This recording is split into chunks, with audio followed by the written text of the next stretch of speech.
Hello, ladies and gentlemen. Welcome back to the channel. Happy Sunday, everybody. I hope your day and your weekend are going very well so far. The NFL Week 14 is officially here, and with that comes another edition of Sunday Night Football. Got a really big matchup here, an AFC West divisional matchup between the LA Chargers and the Kansas City Chiefs, and I have some really great picks to go ahead and share with you guys. But first, as always, people, please make sure to go ahead and hit the subscribe button, hit that like button, and drop a comment down below. We have a ton of great content here on the Guy Boston Sports YouTube channel between myself, Trey, and Ev. So much great content here. And the best part is, guys, every pick we hand out between NBA, NFL, college football, it's 100% free. So if you're not subscribed already, you're just missing out. So go ahead and hit the subscribe button down below. It definitely helps the channel grow. All right, guys, with a new day and a new week comes some new opportunities to go ahead and make some money. We got Chiefs-Chargers, a really fun rivalry game here between these two AFC West rivals, which does actually have some pretty big playoff ramifications. Now, the Chiefs are sitting at 11-1. It seems like they could lose out, and they're still fine to make the playoffs. The Chargers are 8-4, and they're also in a pretty solid position. However, there are some teams below them that are chomping at the bit to get up at them. The Ravens, you've got the Dolphins, you've got the Broncos, you've got the Colts. Not in that order. The Ravens and the Broncos right below them. The Dolphins and the Colts are on the outside looking in. Although the Chargers are in a great spot, they're not a guarantee to get in the playoffs. They have to avoid a late season collapse here. But at 8-4, they are still sitting, I'd say, pretty comfortable overall. This is a fun one here, and obviously when the Chiefs play in prime time, they're going to be the subject of a lot of hate. You know we're going to see some Taylor Swift in this game. You know they're going to talk about it. You know the Chiefs, they're going to have all this black magic, voodoo magic stuff. I don't know how the Chiefs are 11-1. Honestly, the last month or two, they really haven't looked that impressive. They've played a lot of bad teams and almost lost. Like the Panthers almost beat them. The Raiders almost beat them. The Broncos they're not a bad team, but they should have beat them. They got really lucky the past few weeks, especially this past month. But I guess this is what makes them great. I mean, it's hard to say they're great when a lot of these wins, I should say, are coming at the expense of some really big luck. It's going to be weird to say this about 11-1 football team, but the Chiefs don't feel like the Chiefs. Now, as a Patriots fan, obviously we lived through something like this. A lot of seasons you'd hear this where the Patriots, they'd win games, but they weren't dominating teams, and you hear the Patriots, are they really that good? And then they go on and win Super Bowls. The Chiefs kind of did this last year too, where they weren't really killing teams. They were winning games close. They're winning these ugly games. They went on to win the Super Bowl. It just feels a little bit different this year. It feels like the Chiefs actually have some weaknesses, whether it be and it really feels like the offensive line is kind of the big area of weakness, but even the defense at times has these lapses. The offense is not as potent as it has been in years past. Something that has to do with injury, something that has to do with underperformance. Let me just cut to the chase here. I'm talking negative on Kansas City, but at the end of the day, I'm not fading Patrick Mahomes. I'm not betting against the Chiefs. I like the Chiefs in this spot. Now, I'm going to jump into the outlier screen, go ahead and show you guys my picks, as well as kind of talk a little bit and share some data and share some insight and information regarding this matchup. Now, the line is 3.5. I'm taking the Chiefs at -3. Now, obviously, this line is a little bit more juice, not as valuable. This is obviously your guys' preference. I think it's worth it to buy the extra half a point, get the Chiefs at -3, and take them at -3.5. Obviously, life or death situation, if I had to choose, I'd still probably ride with the Chiefs at that 3.5 point line, but I hate that 3.5 point hook. -3, buying the half a point is worth so much. I've seen, even just recently, the Thursday Night Football matchup, Packers and Lions. If you bought the half a point for Detroit, you at least walked out of there with a push. If you took a -3.5, you're a big loser despite them winning by 3. I'm always a believer in buy the point, buy the extra half a point. It's worth it in the long run, and it does equal more profit in the long run. So go with Chiefs here, -3. It is -143 on DraftKings. Again, there's a lot of juice in the line, but I think it's definitely worth it. And the data for the Chiefs does not look too hot. There's a 30% cover rate overall over the last 10 games. On the year so far, a 36% hit rate. However, on this line of -3, a 58% hit rate. So they're actually covering the spread of -3 at a decent rate. They haven't done it much in the last month. You see, they failed to cover -3 in each of the last 4 games. They're actually 0-3-1 over the last 4 games on this -3 line. And against the spread in general, the Chiefs have failed to cover the spread in 6 straight games. Now, in most circumstances, you'd think this is a good place to fade them. They're not really in good form. They're not covering the spread. Why are you taking the Chiefs here? And there's not a lot of science to it, guys. There's not a lot of information or facts I can throw at you. I just feel like the Chiefs are not the right team to fade here. I know they haven't looked great. I know they haven't been covering the spread, and I feel like the public is catching up to that. A lot of people know the Chiefs are not a great cover team. The media, you see a lot of people are talking down on Kansas City. The Bills are now the heavy Super Bowl favorite now. I think everyone's starting to sleep on Kansas City, and that's when the Chiefs are the most dangerous, is when everybody sleeps on them, when the public is against them. And if you don't believe me, you think I'm talking out of my ass in saying that, look at the public betting numbers here. The Chargers are the overwhelming favorite in terms of the public money, in terms of the spread. Now, money line, obviously, Kansas City, they're still 84% of of the money, 79% of the bets. So most of the people still think the Chiefs are going to win this game. But in terms of covering the number, 62% of the money and 69%, pause for applause, percent of the money is on the Chargers. So the people are riding on the Chargers plus 3.5 heavy. Now, obviously, that's for the plus 3.5. We're obviously taking them at -3. And you can go ahead and see that the public is betting the Chargers because the line has dropped. You see it open on November 26th at -4.5. It's now down to 3.5 points. So the public seems to be betting the Chargers in this spot. But I don't necessarily think that's the right play. The Chargers, look, they're having a great year. Jim Harbaugh has completely turned this team around, but you're starting to see the cracks in the foundation, the chinks in the armor over the last month. I talked about this consistently. I've been betting against the Chargers consistently. Now, that hasn't really been super profitable, but you've seen it over the last 3 games for LA. You're starting to see them be more vulnerable. Now, they did beat the Bengals. However, they nearly blew that game. They had a big lead. They were dominating them, and Cincinnati came back and nearly won. The Chargers did survive there, but that was the first sign that this team may not be as good as we thought they were. Remember, coming into that Bengals game, we thought this Chargers team was hot shit.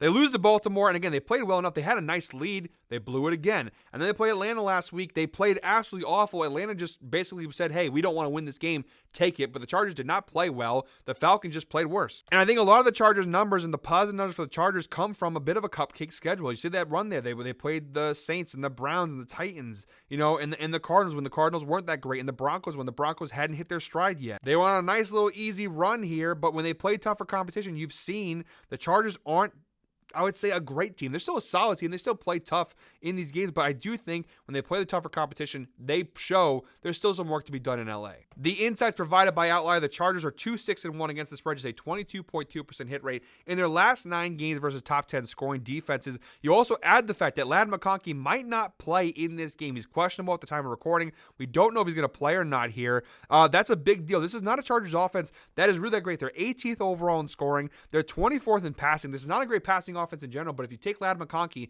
the only truly reliable receiver they have away, yeah, I'm not really liking that spot for the Chargers. Their running game started off really potent and really strong in the first few weeks, but now through injuries, J.K. Dobbins once again hurt, some injuries there. Their running attack has not been as great. They're 18th overall, and that's including those first month or so where they were absolutely running the ball with purpose. I'm just not sold on this Chargers offense, and this is a Chiefs defense that is really, really strong. 8th in scoring. Now, they're not a really good passing defense, 23rd against the pass, but again, the Chargers don't have an offense that can take advantage of that weakness. And on the other side, the Chiefs have one of the best run defenses in the NFL. They're really efficient in the red zone, tied for 10th in yards per play, a pretty decent pass rush as well. I just think the Chiefs defense is so strong, and I know they've had a couple games recently where you've seen some cracks in the armor for them as well, but I do think the Chiefs defense should slow the Chargers down. On the flip side here, I know the Chiefs offense has not been great, but the Chargers defensive numbers are a little bit misleading here. Again, they played a lot of bad offenses. The last few weeks, though, you've seen 27 against the Bengals, 30 against the Ravens. Now they went back to just 13 points versus the Falcons, but you saw those 2 games where you played some really elite NFL offenses and they give a lot of points. Not saying the Chiefs this year have been a super elite offense, but I think Kansas City with Mahomes, him and DeAndre Hopkins are starting to get chemistry. Travis Kelce comes out for games like these. They have Pacheco back. I think the Chiefs offense right now, I trust them way more, and I think their defense is still one of the best in the league. So I like the Chiefs a lot in this spot. Give me the -3 on the spread. And for my second of 4 picks in this game, guys, I'm going to go with the Chiefs' second half spread here, -2.5. I've already mentioned a couple times a few minutes ago how the Chargers, some of these better games, they've had these leads in the first half. In the second half, they blow it. They did against the Bengals. Now, they obviously won that game, but the Bengals were definitely the better team in the second half. They did against Baltimore. The second half has not been kind for the Chargers, especially when they play these tougher teams. In Kansas City, they've been pretty solid in the second half. Now, overall, the Chargers do have a 58% cover rate on this plus 2.5 point line in the second half. However, you see all the covers. Look at the teams: Tennessee, Cleveland, New Orleans, Arizona. This is pre-Arizona before they got going. Arizona, the Falcons, the Raiders, the Panthers. But look at the teams they failed to cover: the Steelers, the Chiefs. Already once this year they played, the Chiefs outscored them 10-0 the first time they played.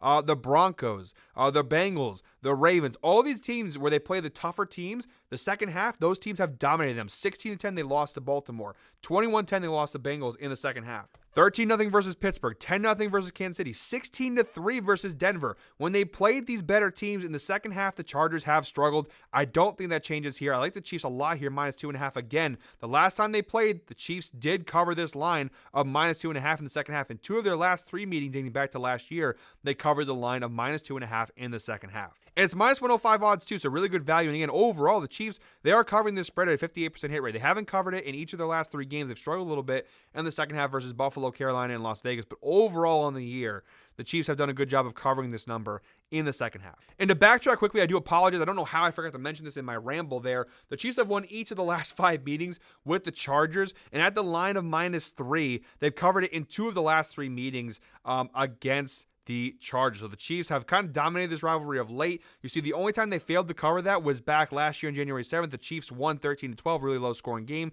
really tight game, but they have dominated the series of late, and they've cashed the spread of -3 fairly consistently, including the one time they played this year back on September 29th. And my third pick here, guys, is on the total. I'm taking the under 42.5. It's minus 104 on FanDuel plus money if you have Bet365. Really good value on this under. And there's a healthy amount of sharp action here. Just 37% of all tickets right now are on the under, yet 83% of the money is on the under. A pretty good teaser spot for this game would be Chiefs and the under. Do like a 7-point tease, make the under 49.5 and the Chiefs plus 4. Not a bad option there if you're looking for teasers, but I do think the under and the Chiefs spread straight up are really solid picks. These are really 2 solid defensive teams with offenses that have not been playing all that consistently. So far this year, the under of 42.5 has cashed at a 75% hit rate for the Chargers. For the Chiefs, they've only cashed the under at a 42% hit rate, but this offense is way too inconsistent, and these Chargers-Chiefs games tend to be really close, really tight battle. Each of their previous 2 meetings, they've cashed the under, including the one time they played this year back in September,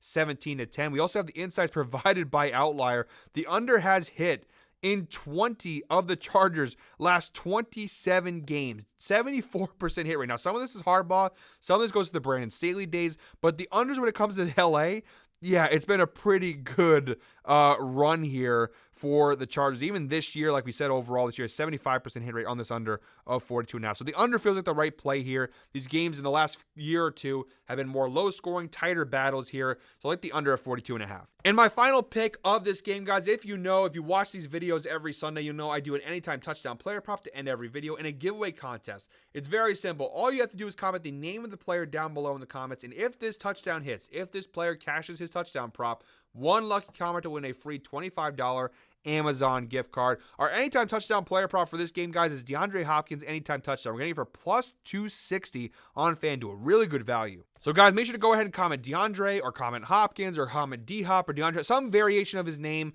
Comment it down below, and if he scores a touchdown, one lucky commenter will win a free $25 Amazon gift card. Like I mentioned earlier in the video, D-Hop and Patrick Mahomes have really started to connect over the last 5 games or so. You see the chemistry starting to build. You see D-Hop becoming comfortable playing in Kansas City. Now, from a touchdown perspective, he scored 3 touchdowns in his last 5 games with the Chiefs. 2 of his last 5. He had 2 touchdowns versus Tampa Bay, 1 touchdown versus Carolina, failed to score versus Denver, Buffalo, and Las Vegas. So not like it's overwhelmingly great data, but overall, he seems to be a guy that Mahomes likes to target. Now, we look down below the target sheet now. Remember, Hopkins was traded in the middle of the year, so he has not played the full season. Despite that, he still holds a 9% target share. Now, Travis Kelce has obviously been his go-to target, and Kelce anytime touchdown is not a bad prop either. I almost went with it. The problem being that the Chargers defense versus tight ends is really, really solid. Obviously, Travis Kelce, you do see he dominates the red zone, 25% target share, but again, the Chargers are really solid in preventing tight ends. They're actually the best team in the NFL and preventing tight ends from scoring touchdowns. So